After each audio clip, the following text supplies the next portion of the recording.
Hoje estou com a responsabilidade de fazer a leitura do capítulo 9, né? Do capítulo 14. Ele é composto pelos itens de 1 a 9, onde o tema é honrai a vosso pai e a vossa mãe.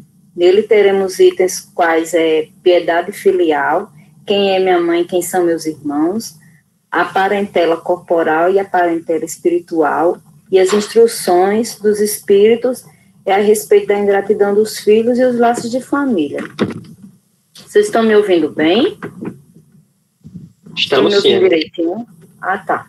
Porque às vezes eu estou um pouco suspeita com esse meu fone, mas vamos lá. Item 1. Sabeis os mandamentos. Não cometereis adultério, não matareis, não roubareis, não prestarás falso testemunho, não fareis agravo a ninguém. Honrai a vosso pai e a vossa mãe. São fragmentos dos evangelhos de Marcos, capítulo 10, versículo 19, Lucas, capítulo 18, versículo 20, e Mateus, capítulo 19, versículos 18 e 19. Item 2. Honrai a vosso pai e a vossa mãe, a fim de viverdes longo tempo na terra que o Senhor, vosso Deus, vos dará.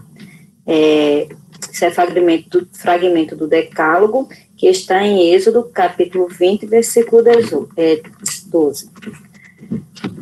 Item 3. Piedade filial. O mandamento, entre aspas, honrai a vosso pai e a vossa mãe, é um colário da lei geral de caridade e de amor ao próximo, visto que não pode amar o seu próximo aquele que não ama seu pai e a sua mãe. Mas o termo honrai encerra um dever a mais para com eles, o da piedade filial. Quis Deus mostrar por essa forma que ao amor se devem juntar o respeito, as atenções, a submissão e a condescendência, o que envolve a obrigação de cumprir-se para com eles, de modo ainda mais rigoroso, tudo o que a caridade ordena relativamente ao próximo em geral. Esse dever se estende naturalmente às pessoas que fazem as vezes de pai e de mãe, as quais tanto maior mérito têm, quanto menos obrigatório é para eles o devotamento. Deus pune sempre com rigor toda a violação desse mandamento. Honrai ao pai e à mãe. Honrai a seu pai e a sua mãe não consiste apenas em respeitá-los, é também assisti-los na necessidade, é proporcionar-lhes repouso na velhice e cercá-los de cuidados como eles fizeram conosco na nossa infância.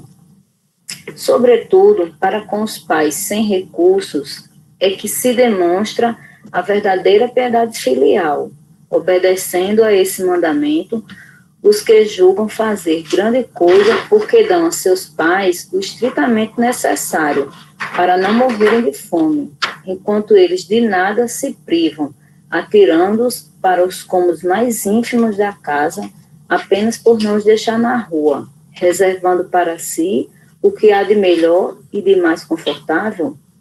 Ainda bem quando não os fazem de má vontade e não os obrigam a comprar caro o que lhes resta a viver, descarregando sobre eles o peso do governo da casa. Será então aos pais velhos e fracos que cabe servir a filhos jovens e fortes? Ter-lhes a mãe vendido o leite quando os amamentava? Contou porventura suas vigílias quando eles estavam doentes? Os passos que deram para lhes obter o de que necessitavam? Não, os filhos não devem a seus pais pobres só o estritamente necessário. Devem-lhes também, na medida do que puderem, os pequenos nada supérfluos, as solitudes, os cuidados amáveis, que apenas o juro do que receberam, o pagamento de uma dívida sagrada. Unicamente é essa a piedade filial grata a Deus. Ai, pois, daquele que esquece o que deve aos que o ampararam em sua fraqueza, que com a vida material lhe deram a vida moral, que muitas vezes se impuseram duras privações para lhe garantir o bem-estar. Ai do ingrato, será punido com a ingratidão e o abandono, será ferido nas suas mais caras afeições. Algumas vezes já na existência atual, mas com certeza na próxima, em que sofrerá o que houver feito aos outros. Alguns pais, é certo, descuram de seus deveres e não são para os filhos o que deviam ser, mas a Deus é que compete puni-los e não a seus filhos. Não compete a estes censurá-los, porque talvez hajam merecido que aqueles fossem quais se mostram. Se a lei da caridade manda se pague o mal com bem, se seja indulgente para as imperfeições de outrem, se não diga mal do próximo, se lhe esqueçam e perdoam os agravos, se ame até os inimigos, quão maiores não hão de ser essas obrigações, tratando-se de filhos para com os pais. Devem, pois, os filhos tomar como regra de conduta para com seus pais todos os preceitos de Jesus concernentes ao próximo e ter presente que todo procedimento censurável com relação aos estranhos ainda mais censurável se torna relativamente aos pais. E que o que talvez não passe de simples falta, no primeiro caso, pode ser considerado um crime. No segundo, porque ainda há falta de caridade e junta a ingratidão. Eu vou comentar rapidamente, assim, como são vários itens, eu vou fazendo a leitura e algumas pequenas reflexões, e no final a gente fecha e com os comentários e reflexões de vocês agregando, né, lógico.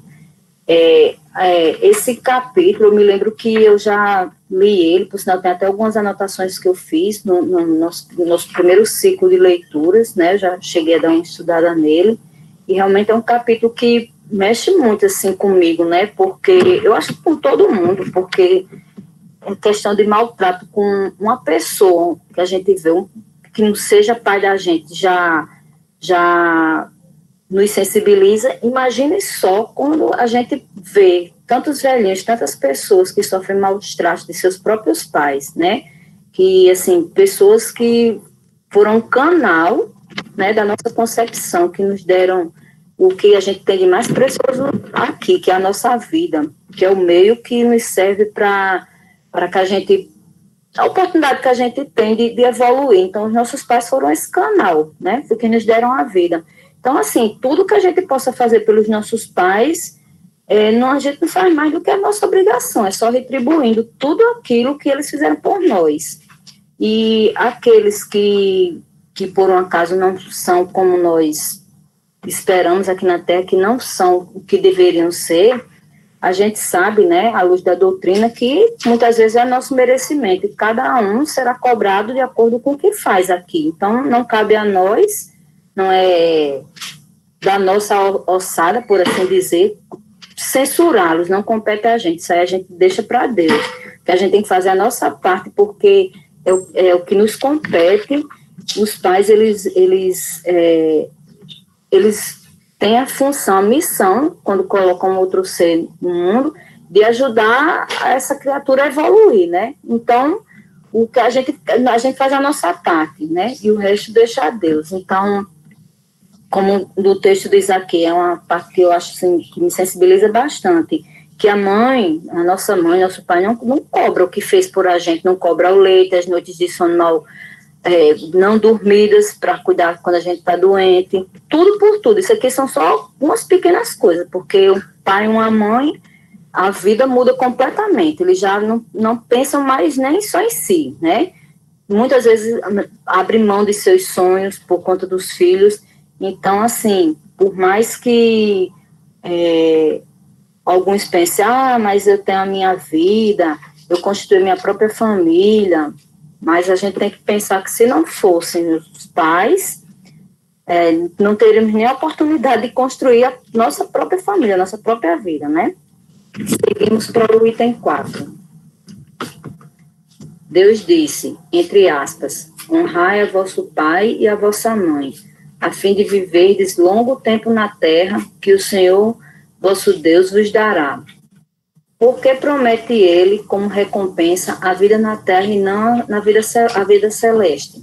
A explicação se encontra nestas palavras, abre aspas, que Deus vos dará, fecha aspas, as quais, suprimidas na moderna forma do decálogo, lhe alteram o sentido.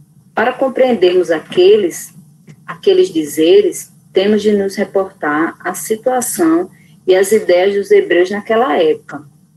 Eles ainda nada sabiam da vida futura, não lhes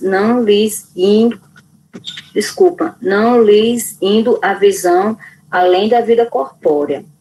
Tinham, pois, de ser impressionados numa linguagem que lhes estava mais ao alcance, e como se dirigisse a crianças. Põe-lhes em perspectiva o que os pode satisfazer. Achavam-se eles ainda no deserto. A terra que Deus lhe dará é a terra da promissão, objetivo das suas aspirações. Nada mais desejavam do que isso. Deus lhes diz que viverão que viverão nela longo tempo, isto é, que a possuirão por longo tempo e se observarem seus mandamentos. No entanto, ao sacrificar-se o advento de Jesus, eles já tinham mais desenvolvidas suas ideias. Chegada a ocasião de receberem alimentação menos grosseira, o mesmo Jesus os inicia na vida espiritual dizendo, abre aspas, meu reino não é deste mundo, lá e não na terra, é que recebereis a recompensa das vossas boas obras, fecha aspas. A estas palavras, a terra prometida deixa de ser material, transformando-se numa pátria celeste. Por isso, quando os chamam à observância daquele mandamento, abre aspas, honrai a vosso pai e a vossa mãe, fecha aspas, já não é a terra que eles prometem, e sim o céu. Capítulos 2 e 3. Bom, aqui quando Deus fala, ele promete a terra que viveremos por longo tempo, já deixou claro que ele usou termos que pudessem alcançar os hebreus naquela época. Eles não tinham conhecimento ainda evoluído para entender exatamente as palavras de Deus, no que ele queria falar em relação à terra prometida, né, que na verdade é a vida celeste. Nós já sabemos aqui que, conhecimento que a gente tem, que nós seremos cobrados e nos será dado conforme vivemos aqui, conforme evoluímos. Então, assim, é uma espécie de, vamos falar assim, entre aspas, uma prestação de contas, né? Se a gente não pagar aqui, mas ainda teremos nas próximas vidas vindouras. Então, tudo nos será dado e será cobrado conforme a gente viver aqui, conforme for a nossa evolução e como a gente se comportou aqui, né? Se foi direitinho ou não. Vamos lá para o item 5. Quem é minha mãe e quem são meus irmãos? E tendo vindo para casa, reuniu-se aí tão grande multidão, que eles nem sequer podiam fazer sua refeição. Sabendo disso, vieram seus parentes para se apoderarem dele, pois diziam que perderam o espírito. Entretanto, tendo vindo sua mãe e seus irmãos, e conservando-se do lado de fora, mandaram chamá-lo. Ora, o povo se assentaram em torno dele e lhe disseram, abre aspas, tua mãe e teus irmãos estão lá fora a te chamar, fecha aspas. Ele lhes respondeu, abre aspas, quem é minha mãe e quem são meus irmãos? Fecha aspas. E passando a olhar pelos que estavam assentados ao seu derredor, disse, abre aspas, eis aqui minha mãe e meus irmãos, pois todo aquele que faz a vontade de Deus, esse é meu irmão e minha irmã e minha mãe, fecha aspas. Fragmentos de Marcos, capítulo capítulo 3, versículos 20, 21, 31 a 35, e Mateus, capítulo 12, dos versículos 46 a 50. A gente lendo assim causa uma certa estranheza, né? Quando a gente lê logo de cara, a gente tendo assim, poxa, ele está renegando o sangue dele, está renegando a família, a mãe, os irmãos dele. Na verdade, ele não está renegando. Ele está ali dizendo que somos todos irmãos, ele está acolhendo a todos como irmão. Não é que ele tenha renegado a mãe dele, que ele até provou diversas vezes o imenso amor dele por ela, né? É uma forma de dizer que ele está reconhecendo aqueles que estão ao seu redor, que estão seguindo, que estão seguindo a palavra dele, que amam a Deus e os mandamentos como seus irmãos, como sua família também, né? Que existe a família consanguínea, como nós sabemos, e aquela família espiritual, aquela família que é a questão da afinidade, que nós veremos mais adiante nas instruções dos espíritos. Aí, esse livro, para ajudar a gente a entender melhor, esse livro, Renovando as Atitudes, ele é, assim, maravilhoso, esse livro. Eu quero ter a oportunidade de poder ler ele todinho, que eu fico lendo de fragmentos, então eu vou ler aqui o capítulo 4 para vocês, que ele relata esse item aqui, a respeito do desapego familiar, né? Faz a gente entender melhor o que é que Cristo quis dizer com isso. Abre aspas, novamente. Mas lhes respondeu: quem é minha mãe, quem são meus irmãos? E olhando aqueles que estavam sentados ao seu redor, eles disse: minha mãe e meus irmãos, porque todo aquele que faz a vontade de Deus, este é meu irmão e minha mãe e minha mãe, minha irmã. A gente vai perder muito tempo, vamos lá. Em correta acepção, desapego quer dizer o sentimento de alguém que desenvolveu sua capacidade de avaliar e selecionar, entre aspas, o que pode e o que, entre aspas, deve fazer, estruturado em seu próprio senso de autonomia.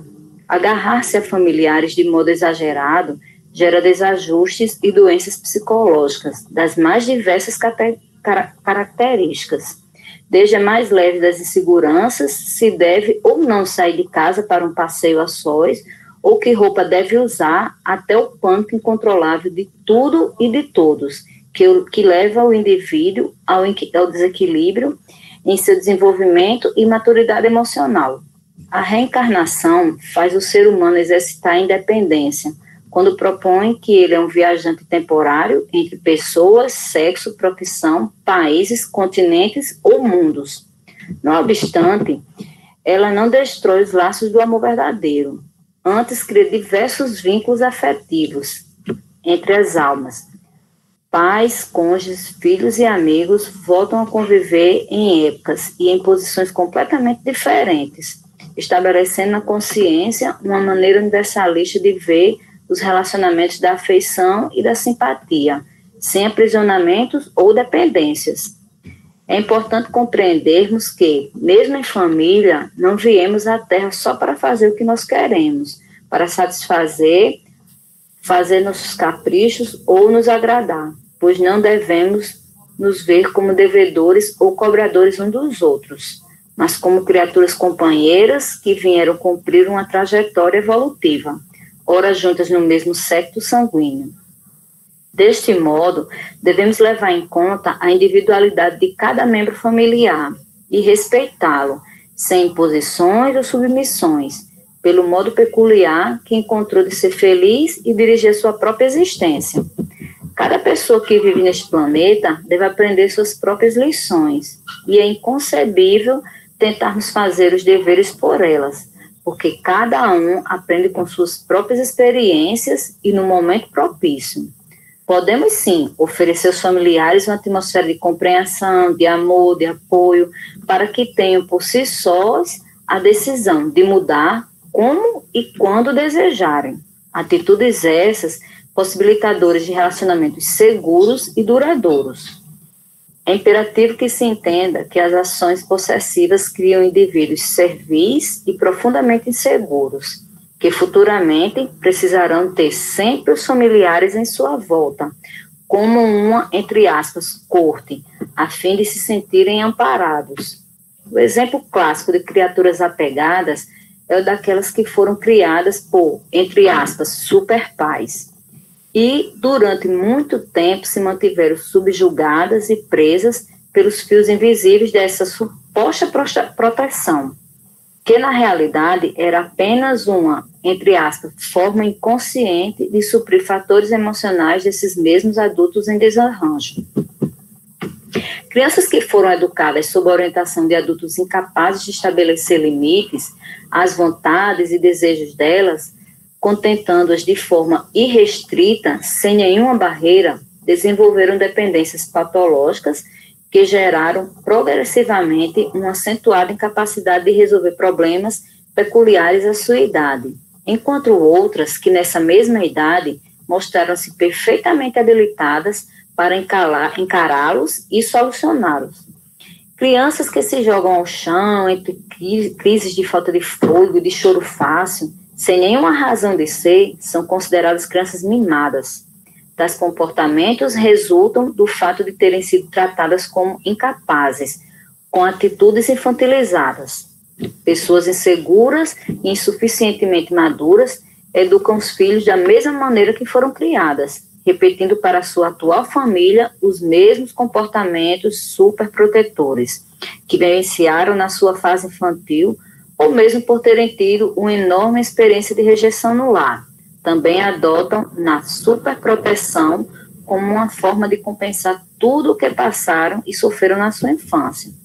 Encontramos uma das maiores lições sobre a liberdade e o desapego nas palavras de Jesus de Nazaré, quando se aproveitou da circunstância em que estava reunido com várias pessoas e lançou o ensinamento do amor sem fronteiras. Apesar de respeitar e amar profundamente sua família, exaltou o desapego familiar como a meta que todos nós deveríamos atingir, a fim de alcançarmos os superiores princípios da fraternidade universal e o verdadeiro sentido da liberdade. Como eu já havia falado, ele não quer dizer que ele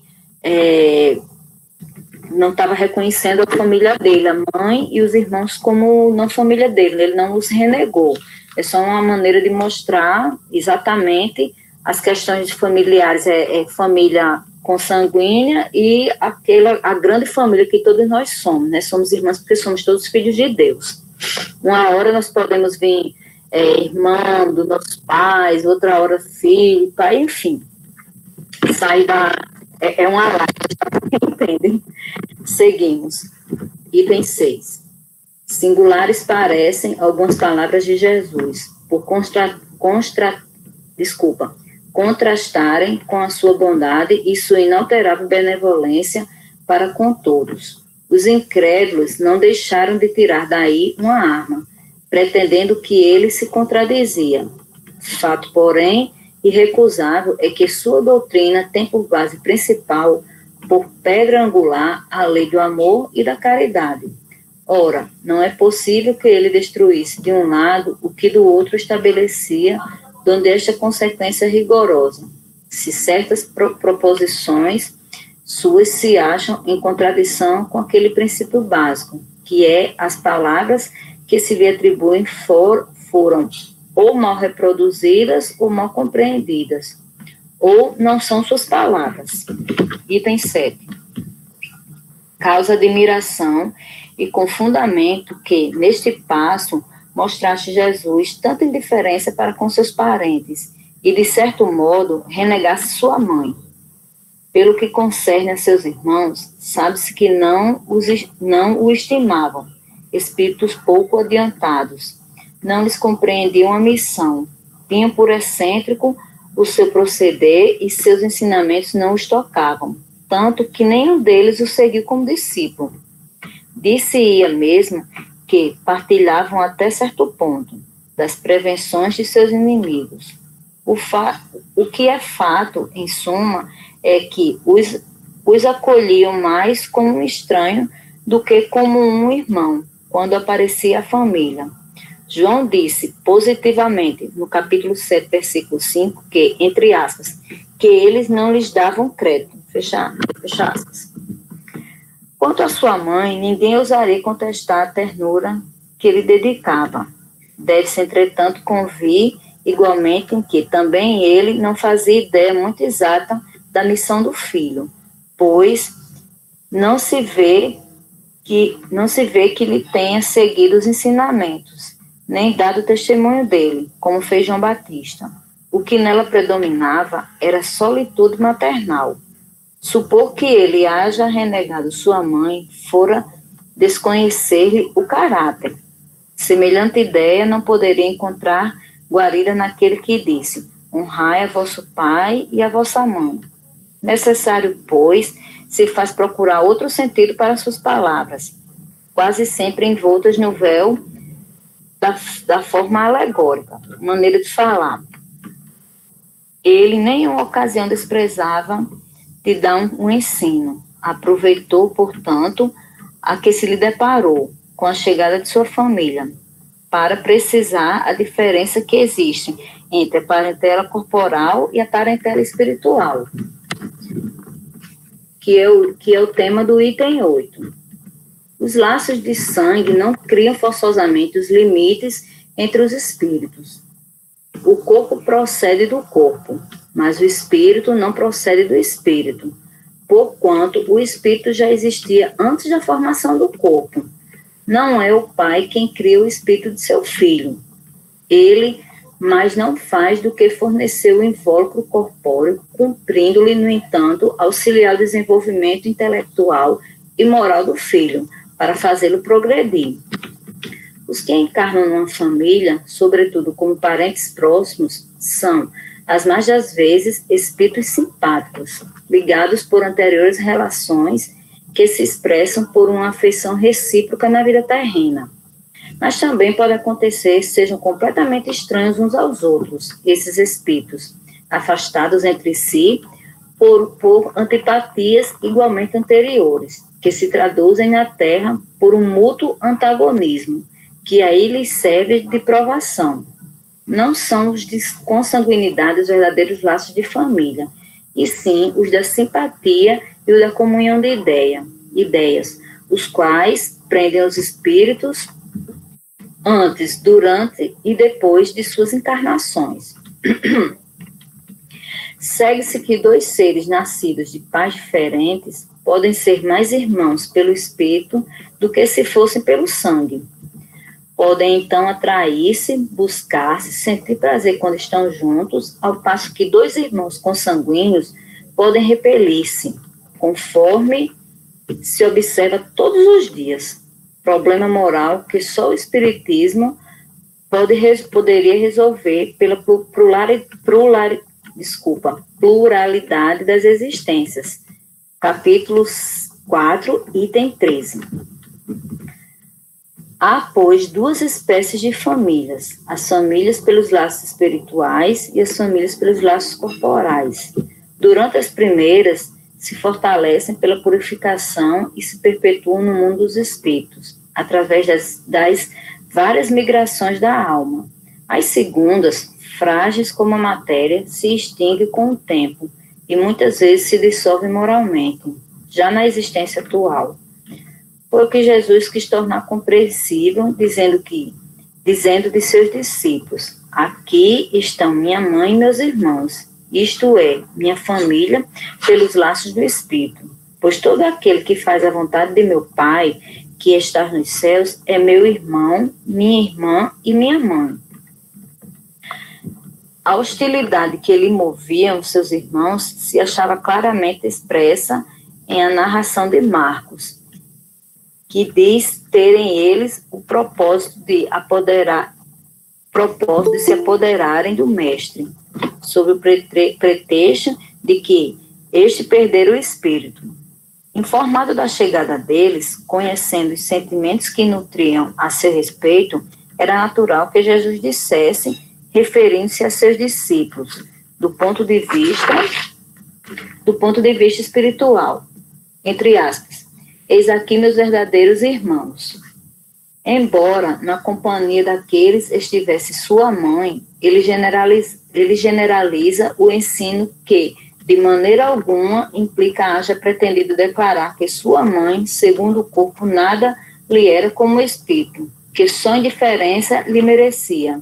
provou suficientemente o contrário em muitas ocasiões, em várias outras circunstâncias. É o que a gente já comentou várias vezes aqui, né? Que muitas vezes a gente vê crianças reclamando, adolescentes, né? Que é uma fase já mais complicada, bem mais difícil. Eu não pedi para ser seu filho, não pedi como pai. O pior é que muitas vezes quase sempre, né? Que as pessoas não vêm no mesmo ciclo familiar à toa, que todos nós temos uma missão, né? E que os pais, na verdade, eles têm a missão de ajudar, como eu já falei antes, aquele ser, né, o filho, a evoluir. E por algum motivo, né, alguma dívida, que talvez até aqui esse filho venha para ajudar ele numa aprovação, ou os dois já entrem em processo de expiação, enfim, tudo é a questão evolutiva, né, a questão do que viemos fazer aqui, bem como de merecimento, né? O que é que nós fomos em uma outra para merecer um pai, uma mãe, um filho, que nós temos? Essa questão da simpatia de espíritos. A gente vê muito que muitas vezes tem amigos que são muito mais afinizados, são muito mais irmãos do que próprios irmãos de sangue, que convivem, que nasceram, foram criados juntos, né? Que muita gente fica... É questão de afinidade, é uma questão muito maior, é coisa que já vem de muito mais tempo, né, como nós sabemos. A gente se pergunta muito, quando você chega num lugar assim, você mal conhece uma pessoa e é uma afinidade, você consegue conversar assim, se deixar por horas. Pessoas que você convive tanto tempo, mas é assim, você sente aquela distância, não é de não gostar, que realmente falta afinidade mesmo. Isso realmente só o Espiritismo explica. Eu agora consigo entender com clareza. Vamos lá para as instruções dos Espíritos. A ingratidão dos filhos e os laços de família. Item 9.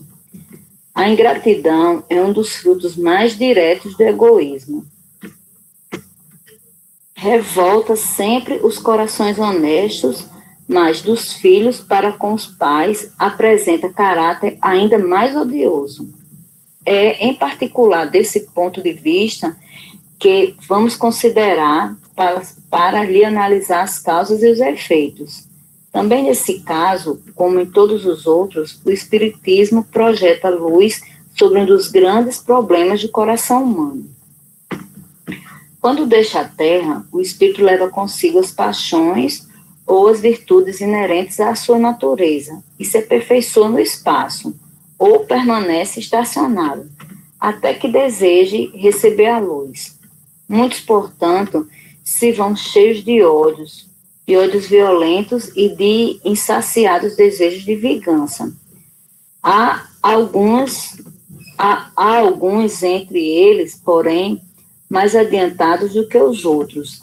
É dado entrevejam uma partícula da verdade. Apreciam, então, as funestas consequências de suas paixões e são induzidos a tomar resoluções boas.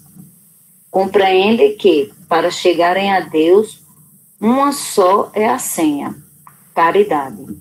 Ora, não há caridade sem esquecimento dos ultrajes e das injúrias. Não há caridade sem perdão, nem com o coração tomado de ódio. Então, mediante inaudito esforço, conseguem tais espíritos observar os que a quem eles odiaram na terra. Ao vê-los, porém, a animosidade se lhes desperta no íntimo. Revoltam-se à ideia de perdoar. E ainda mais, a de abdicarem de si mesmos, sobretudo, a de amarem os que lhe destruíram, quiçá os haveres, a honra, a família. Entretanto, abalado fica o coração desses infelizes. Eles hesitam, vacilam, agitados por sentimentos contrários. Se predomina a boa resolução, oram a Deus, imploram aos bons espíritos que lhes deem forças no momento mais decisivo da prova. Por fim, após anos de meditações e preces, o espírito se aproveita de um corpo em preparo familiar, daquele a quem detestou, e pedem aos espíritos incumbidos de transmitir às ordens superiores permissão para ir preencher na terra. preencher na terra os destinos daquele corpo que acaba de formar-se. Qual será o seu procedimento na família escolhida? Dependerá da sua maior ou menor persistência nas boas resoluções que tomou. O incessante contato com seres a quem odiou constitui prova terrível, pois a qual não raro sucumbe, e não tem ainda bastante forte a vontade. Assim, conforme prevaleça ou não a resolução boa, ele será amigo ou inimigo daqueles entre os quais foi chamado a conviver. É como se explicassem esses ódios, essas repulsões instintivas que se notam da parte de certas crianças e que parecem justificáveis. Nada, com efeito, naquela existência há podido provocar semelhante antipatia. Para se lhe apreender a causa, necessário se torna volver o olhar ao passado. Ó espíritas, compreendei agora o grande papel da humanidade. Compreendei que, quando produzis um corpo, a alma que nele encarna vem do espaço para progredir. Inteirai-vos dos vossos deveres e ponde todo o vosso amor em aproximar de Deus essa alma. Tal a missão que vos está confiada e cuja recompensa recebereis, se fielmente a cumprirdes. Os vossos cuidados e a educação que lhes dareis auxiliarão o seu aperfeiçoamento e o seu bem-estar futuro. Lembrai-vos de que a cada pai e a cada mãe perguntará a Deus, que fizeste do filho confiado à vossa guarda. Se por culpa vossa ele se conservou atrasado, tereis como castigo vê-lo entre os espíritos sofredores, quando de vós dependia que fosse ditoso. Então vós mesmos, assediados de remorsos, pedireis, vós, seja concedido reparar vossa falta. Solicitareis para vós e para ele outra encarnação em que o cerqueis de melhores cuidados e que ele, cheio de reconhecimento, vos retribuirá com o seu amor. Não escorraceis, pois, a criancinha que repele sua mãe, nem a que vos paga com ingratidão. Não foi o acaso que a fez assim e que vô-la deu. Imperfeita intuição do passado se revela, do qual podeis deduzir que um ou outro já odiou muito, ou foi muito ofendido, que um ou outro veio para perdoar ou para expiar. Mães, abraçai o filho que vos dá desgostos e dizei com vós mesmos, um de nós dois é culpado. Fazei-nos merecedores dos gozos divinos que Deus conjugou à maternidade, ensinando aos vossos filhos que eles estão na terra para se aperfeiçoarem, para amar e bendizer. Mas, muitas dentre vós, em vez de eliminar por meio da educação os maus princípios inatos das existências anteriores, entretêm e devolvem esses princípios por uma culposa fraqueza ou por descuido, e mais tarde o vosso coração, ulcerado pela ingratidão dos vossos filhos, será para vós, já nesta vida, um começo de expiação. A tarefa não é difícil quando vos possa parecer. Não exige o saber do mundo. Podem desempenhá-la assim o ignorante como o sábio. O espiritismo lhe facilita o desempenho, dando a conhecer a causa das imperfeições da alma humana. Desde pequenina, a criança manifesta os instintos bons ou maus que traz da sua existência anterior. A estudá-los, devem os pais explicar-se. Todos os males se originam do egoísmo e do orgulho. Espreitam, pois, os pais os menores indícios reveladores do germe de tais vícios e cuidem de combatê-los, sem esperar que lancem raízes profundas. Façam como o bom jardineiro, que colhe os rebentos defeituosos à medida que os vê apontar na árvore. Se deixar desenvolver o egoísmo e o orgulho, não se espante de serem mais tarde pagos com a ingratidão. Quando os pais hão feito tudo o que deve pelo adiantamento moral de seus filhos, Se não alcançam êxito, não têm de que se inculpar a si mesmos e podem conservar tranquila a vossa consciência. A amargura, muito natural, que então lhes advém da improdutividade de seus esforços.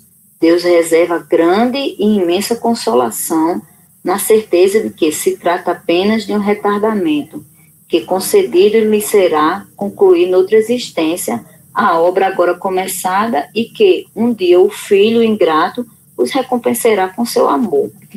Capítulo 13, item 19. Deus não dá prova superior às forças daquele que a pede, só permite as que podem ser cumpridas.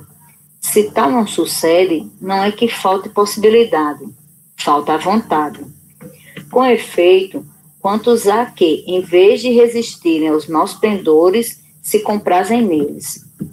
A esses ficam reservados os prantos e os gemidos em existências posteriores. Admirai, no entanto, a bondade de Deus, que nunca fecha a porta ao arrependimento. Desculpa. Vem um dia em que ao culpado, cansado de sofrer, com o orgulho final abatido, Deus abre os braços para receber o filho pródigo, que se lhe lança aos pés. As provas rudes, ouvei-me bem, são quase sempre indício de um fim de sofrimento e de um aperfeiçoamento do espírito, quando aceitas com o pensamento em Deus. É um momento supremo, no qual, sobretudo, cumpre ao espírito não falir murmurando. Se não quiser perder o fruto de tais provas e ter de recomeçar, em vez de vos queixardes, agradecer a Deus o ensejo que vos proporciona de vencerdes, a fim de vos deferir o prêmio da vitória. Então, saindo do turbilhão do mundo terrestre, quando entrardes no mundo dos espíritos, sereis aí aclamados como o soldado que sai triunfante da guerra. De todas as provas, as mais duras são as que afetam o coração. Um que suportam a coragem, a miséria e as privações materiais, sucumbe ao peso das amarguras domésticas, pungindo da ingratidão dos seus. Oh, que pungente angústia é essa! Mas, em tais circunstâncias, que mais pode eficazmente restabelecer a coragem moral do que conhecimento das causas do mal e a certeza de que, se bem haja prolongados despedaçamentos da alma, não há desesperos eternos, porque não é possível, seja da vontade de Deus, que a sua criatura sofra indefinidamente. Que de mais reconfortante, de mais animador do que a ideia de que de cada um dos seus esforços é que depende abreviar o sofrimento, mediante a destruição em si das causas do mal. Para isso, porém, preciso se faz que o homem não retenha na terra o olhar e só veja uma existência, que se eleve a pairar no infinito do passado e do futuro.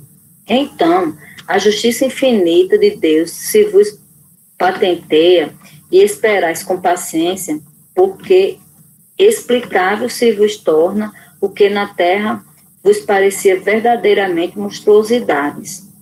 As feridas que se vos abrem, passais a considerá-las simples arranhaduras. Nesse golpe de vista lançado sobre o conjunto, os laços de família se vos apresentam sob seu aspecto real. Já não vedes, a ligar-lhes os membros, apenas os frágeis laços da matéria. Vedes, sim, os laços duradouros do espírito, que se perpetuam e consolidam com o depurarem-se, em vez de se quebrarem por efeito da reencarnação. Formam famílias os espíritos que, a analogia dos gostos, a identidade do progresso moral e a afeição induzem a reunir-se. Esses mesmos espíritos, em suas migrações terrenas, se buscam para se agruparem, como fazem no espaço, originando-se daí as famílias unidas e homogêneas. Se nas suas peregrinações acontece ficarem temporariamente separados, mais tarde tornam-se a encontrar-se, venturosos pelos novos progressos que realizaram. Mas como não lhes cumpre trabalhar apenas para si, permite Deus que espíritos menos adiantados encarnem entre eles, a fim de receberem conselhos e bons exemplos, a bem de seu progresso. Esses espíritos se tornam, por vezes, causa de perturbação no meio daqueles outros, ou que constitui para estes a prova e a tarefa a desempenhar. Acolhe-os, portanto, como irmãos, auxiliai-os e depois, no mundo dos espíritos, a família se felicitará por haver salvo alguns náufragos, que a seu turno poderão salvar outros. Santo Agostinho, em Paris, 1862. Bem, minha gente, esse capítulo por inteiro, ele sempre mexe comigo. Eu estava lendo, né, estudando de tarde para cá, e assim, me emocionei, fiquei até preocupada de não me emocionar na hora.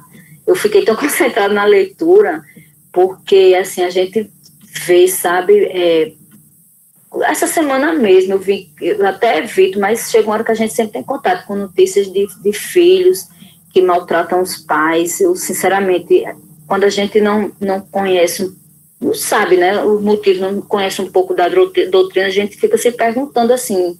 Eu muito já me perguntei em outros tempos, meu Deus, como é que a pessoa é capaz de fazer isso com o pai e com a mãe, né? Como um rapaz que deixava a mãe sozinha numa casa e dava alimentação a ela uma vez por dia. Gente, eu me emociono. Desculpa.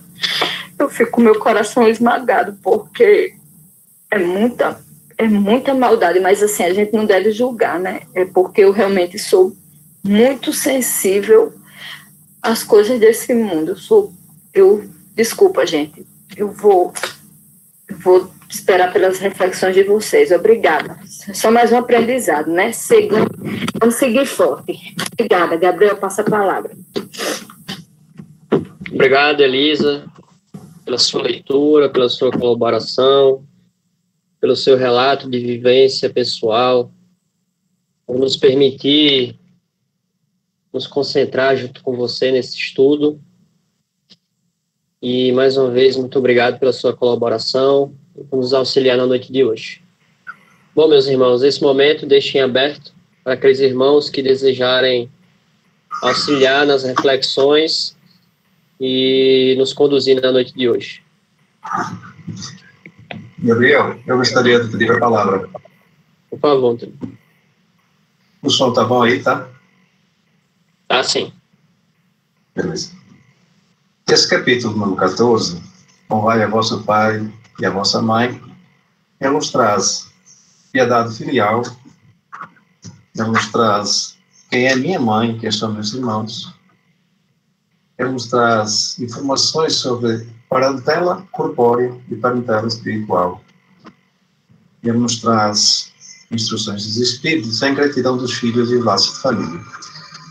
Mas assim, o que ele nos traz é informação sobre paternidade, maternidade e filialidade.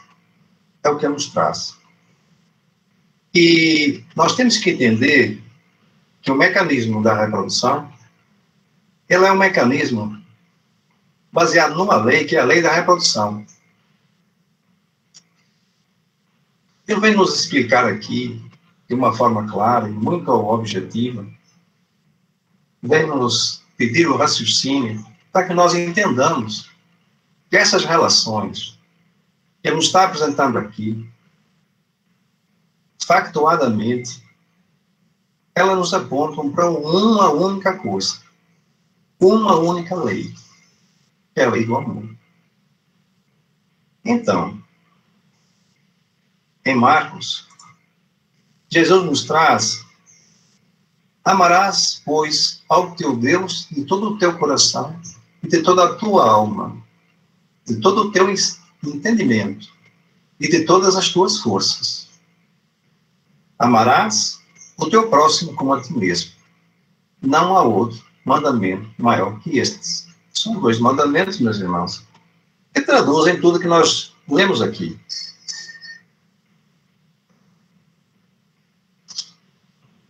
A exposição de Elisa, ela teve o mérito de nos trazer a leitura e nos deu tempo de nós refletirmos.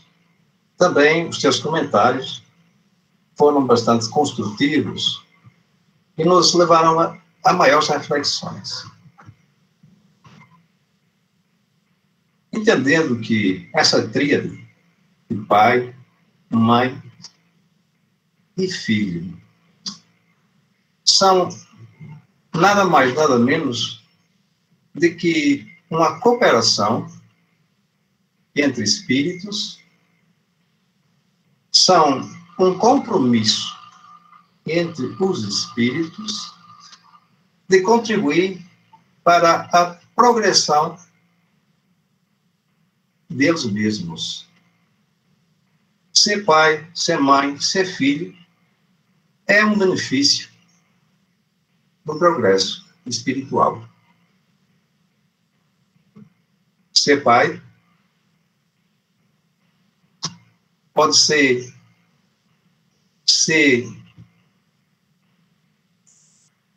devedor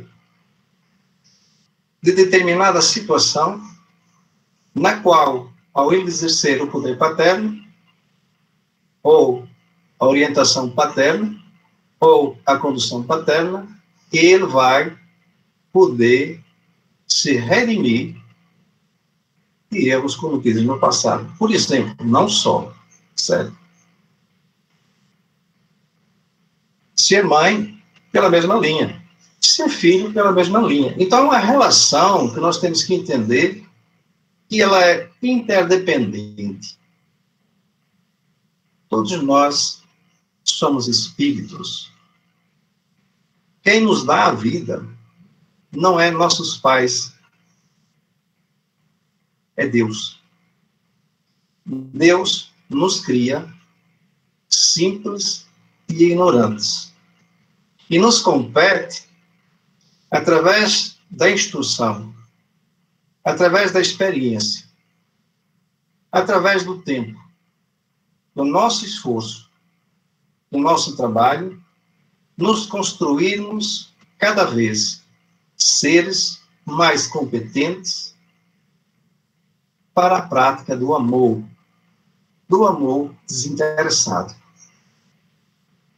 Meus irmãos, vamos pensar o pai e a mãe como doadores da matéria já sublimada para que o espírito que chega ele possa se construir com a ajuda de todo o universo.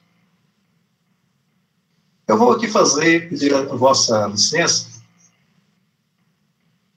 para fazer aqui algumas reflexões. Emmanuel nos traz, desde a fase embrionária do instrumento em que se manifestará no mundo, o espírito, nele, no corpo físico, plasma os reflexos que lhe são próprios. Então, o espírito, ele é construtor, participante do seu próprio corpo.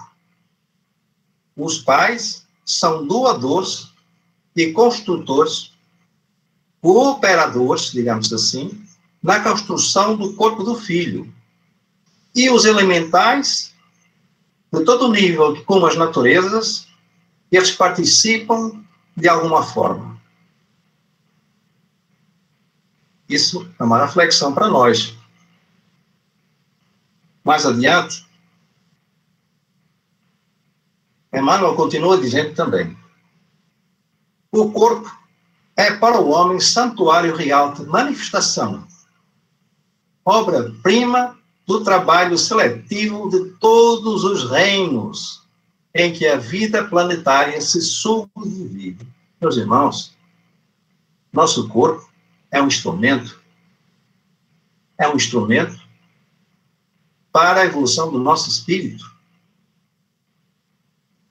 E ele exprime o estado do nosso adiantamento intelectivo, emocional e principalmente moral. É uma construção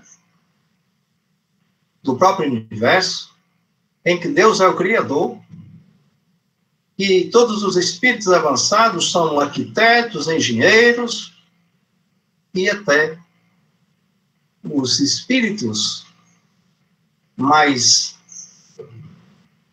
rudimentares participam através da maestria dos que lhes são administradores. Tudo na natureza é uma sinfonia divina, cujo Criador é Deus, e os instrumentistas somos todos nós. Todos. Do mais ínfimo até o mais sublime.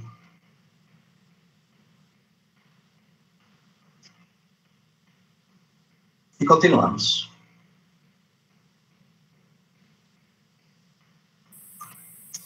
André Luiz, ele nos traz também uma pequena reflexão nesse mesmo sentido. Ele nos dá um direcionamento dizendo que os organismos monocelulares, ou seja, dos organismos monocelulares aos organismos complexos, é a inteligência que disciplina as células, colocando-as a seu serviço. O ser viaja no rumo da elevação,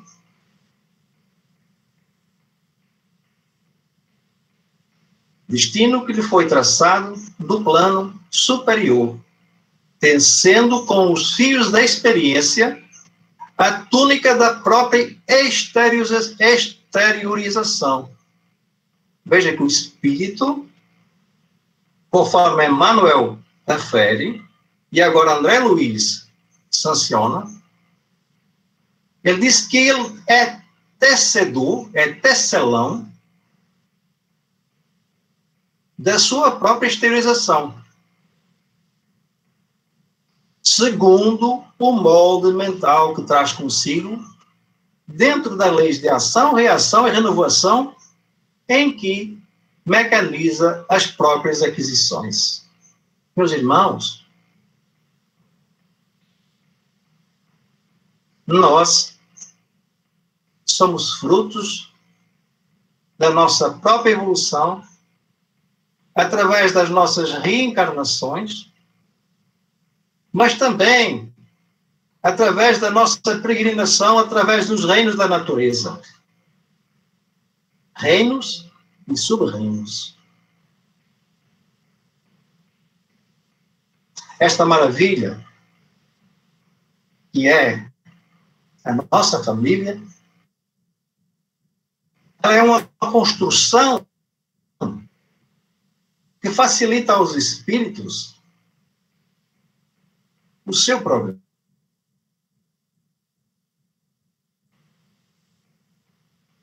Não nos compete, nem temos as condições de encarnados julgarmos nem nossos pais, nem nossos filhos. Por males que os pais possam infligir aos filhos, ou os filhos possam infligir aos pais, muitas vezes, através desse sofrimento, os pais e os filhos dão passos gigantescos na sua evolução.